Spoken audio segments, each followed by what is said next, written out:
So what you see is that word we use for slave, we have a certain defined meaning for that word when we hear it.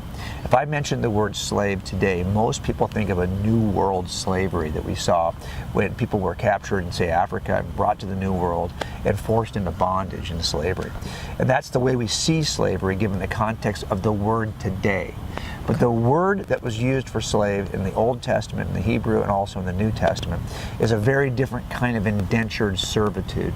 And so everything about slavery then was different than slavery we think about in New World slavery. For example, the way that people enter into slavery in the New World was they were usually captured into slavery against their will. The way that people entered into indentured servitude in the Old World was usually through some crime. Remember, we've got no jail system. We can't house people in jail, so criminals often had to pay their debt through some act of servitude.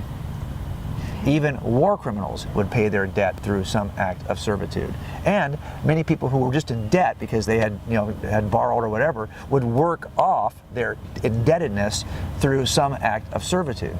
And when we think about even the punishments and the way slaves are treated in the New World compared to how they were treated in the ancient Near East, is very, very different. So of all the cultures that are of antiquity, the Jewish culture had the highest regard for those indentured servitudes who were paying off debt or were acting out or serving out a crime. They were treated and allowed to be freed over certain periods of time. They were treated with certain rights that were not offered in the New World slavery.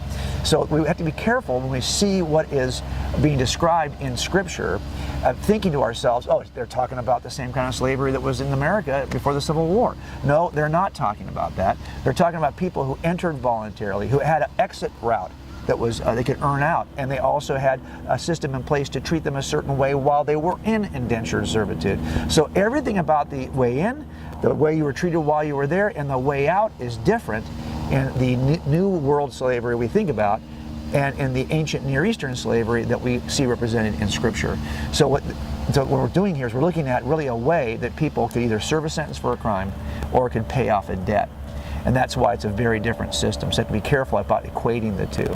So remember, people would actually not equate the two very well and misinterpret it. And some Christians before the Civil War would actually use Scripture to justify their ownership of slaves. And that's often pointed to by the skeptic who says, well, wait a minute, all you Christians thought that slavery was okay before the Civil War. That's not actually true. There definitely were people who misinterpreted Scripture to justify their position.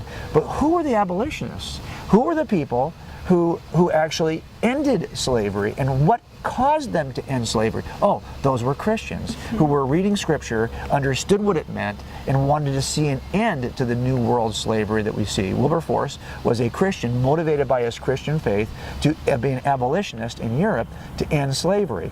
So I think this demonstrates that Christianity doesn't teach that slavery is acceptable, and it's not the kind of slavery we're thinking about anyway. And it was Christians who, at the proper reading of Scripture, ended the slave movement, and it was driven by a Christian worldview. So I think this is something we got to keep in mind when we talk about, does Christianity either support slavery, and if it does, what kind are we talking about here? What are we really talking about? A lot of Christians claim we're Christian and we're not reading our Bibles, and we can't expect other people who are not Christian to follow the faith if we can't even defend it ourselves. Yeah, we have to have some sense of what the ancient Near East was like and what the first century around Galilee was like in order to understand what the Old Testament is teaching, what the New Testament is teaching. We have a tendency to apply, hey, whatever it's like today in 2016 in my state, that must have been what it was like there. Of course it wasn't.